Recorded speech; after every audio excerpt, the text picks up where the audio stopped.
आरोग्य ते पालघर असा पायी मोर्चा ठाणे पालघर जिल्हा मार्क्सवादी समितीच्या नेतृत्वाखाली आयोजित करण्यात आलेला आहे।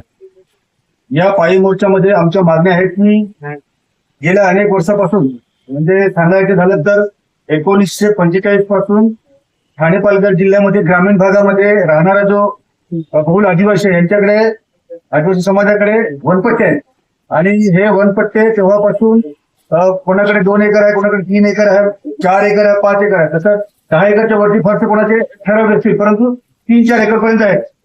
परंतु या महाराष्ट्र सरकारने आणि या वन खात्याने ज्याची 2 एकर आहे त्यांना 2 गुंठे जमीन देण्यात आलेली आहे। त्याच्यामध्ये पीक काढायचं की घर बांधायचं असा प्रश्न निर्माण झालेला आहे। आमची या पायी मोर्चाच्या माध्यमातून मागणी आहे की जे 2 एकरचे क्षेत्र आहे किंवा 3 एकरचे क्षेत्र आहे, जे उर्वरित जर 2 गुंठे दिले असेल तर उर्वरित क्षेत्र जे आहे ते सुद्धा आमच्या 7/12 नावे करून द्यावे, ही प्रथम मागणी आहे। त्याचप्रमाणे गेल्या अनेक वर्षापासून 60-70 वर्षापासून तिलिंगची जागा असेल, इतर ज्या जागा आहेत, गायरान आहे, देवस्थान आहे, ह्या ज्या जागा आहेत, या जागा गेल्या अनेक वर्षापासून ह्या भागातले शेतकरी, तो आदिवासी असेल किंवा बिगर आदिवासी, हे शेतकरी जमीन करतात, परंतु अजूनही 7/12 कुठेही नोंद झालेली नाही।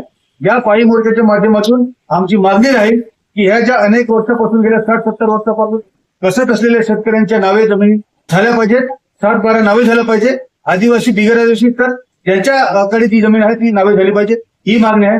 त्याचप्रमाणे स्मार्ट मीटर सध्या लोकांना खूप म्हणजे त्रासदायक झालेला आहे। बिल एवढं येत आहे की आता रेग्युलर बनणार आहे। आज या आमच्या कार्यालयामध्ये रोज कोण ना कोण 10-12 लोक येत आहेत की आम्ही रेग्युलर बिल भरत असताना मागचं बिल मला 200 आलेलं आहे किंवा मला मागचं बिल 2000 आलेलं आहे, तर आता दुसरं बिल आलंय ते 14,000, 15,000, 50,000, 1-1 लाखापर्यंत बिल आलेलं आहे। या ग्रामीण भागातला शेतकरी असेल, मच्छीमार आहे, जो रहिवासी आहे, जो पण आहे, जो गरीब आहे, जो मेहनत करणार आहे, हा 1-1 लाख रुपये बिल भरू शकत नाही।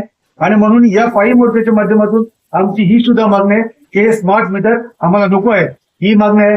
त्याचप्रमाणे रोजगार हमीची कामं, आता लोकांना बाहेर जावं लागतं, स्थलांतरित होत आहेत, तर रोजगार हमीची कामं सुद्धा त्यांनी सुरू केली पाहिजेत आणि जवळजवळ 200 दिवस काम दिलं पाहिजे, जेणेकरून हा इथला जो नागरिक आहे तो बाहेर जाता कामा नये, 200 दिवस काम दिलं पाहिजे, ही मागणी आहे। अशा इतर मागण्या अनेक मागण्या आहेत। ह्या मागण्या घेऊन आम्ही मार्क्सवादी कम्युनिस्ट पक्षाची ठाणे पालघर जिल्हा कमिटी, आमचे सर्व पदाधिकारी या ठिकाणी आहेत आणि यांच्या नेतृत्वाखाली हा पायी मोर्चा निघणार आहे। तर हा पूर्ण 19 तारखेला पूर्ण दिवस चालून मनोर या ठिकाणी एक वस्ती होणार आहे। त्यानंतर दुसऱ्या दिवशी 20 तारखेला आम्ही पालघर जिल्हा कार्यालयावर खडक देणार आहोत, हा मोर्चा देणार आहे।